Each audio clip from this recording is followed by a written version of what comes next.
Sinisiguro ng DICT na secured ang connection ng libreng Wi-Fi sa mga estasyon ng EDSA Busway. Approve naman sa mga pasahero ang programa. May unang balita live si Bea Pila. Bea? Susan, good morning. Good news! May libreng Wi-Fi na po sa 17 EDSA Busway stations, kabilang na itong Quezon Avenue.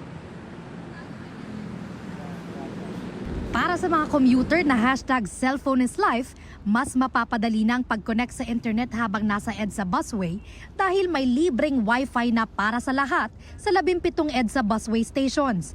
Kabilang dyan ang Quezon Avenue, Taft Avenue at Rojas Boulevard. Nasa 40 hanggang 60 Mbps ang Wi-Fi speed.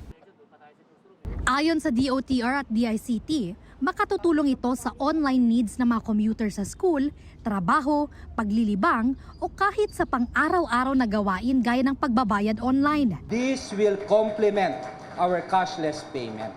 Ibig sabihin, pagdating po dito, kung gusto nyo pong magbayad through e-wallets, hindi nyo po kailangan gamitin ang inyong mobile data.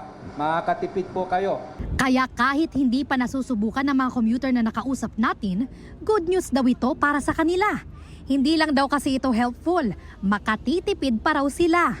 Very helpful po siya kasi kapag kunyari pauwi na kami, nakakapag-update kami sa mga parents namin or relative na okay, pauwi na po kami and pabuksan na lang yung pinto. Even sa mga katim namin sa work, nakakapag-update kami. So very helpful siya pagdating sa pagko-communicate. Pag walang load yung tao, 'di ba? Tapos yung mga biglang mga sakuna, madaling makapagsagap ng dahil may free wifi. Habang nasa biyahe yung mga passenger, may way para makapaglibang sila. Like, communicate with relatives, especially kapag walang data yung pasahero. Lalo na nowadays more on electronics na tayo mga e-wallets, ganun. Mas maganda kung pwede na rin magbayad sa bus ng mga e-wallets. Pero ang free-for-all Wi-Fi program sa EDSA Busway, safe kaya laban sa mga scam? Yung Wi-Fi namin secure. Hindi kasi minsan may makikita ka na lang na SSID, magko-connect ka doon, babala sa publiko. Pag hindi nyo kilala yung Wi-Fi access point, huwag kayong connect ng connect. Baka mamaya kinukuha yung credentials. Pero pag dito sa free Wi-Fi, makikita nyo naman, isa lang yan. Kahit saan ka pumunta, yung free Wi-Fi for all, yun eh.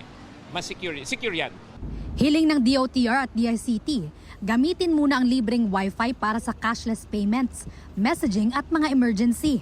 Pero pagtitiyak nila, sa Marso, mas palalakasin pa ito kaya makakanood na rin ng videos online ang mga commuter. Dadami rin daw ang mga EDSA Busway station na malalagyan ng libreng Wi-Fi pag natapos na ang Station Rehabilitation 1. Gusto rin nilang mapalawak pa ang free Wi-Fi for all program sa public transport sector, kabilang na sa mga tren, express o skip bus at mga pantalan. Gusto mo bang mauna sa mga balita? Mag-subscribe na sa GMA Integrated News sa YouTube at tumutok sa unang balita.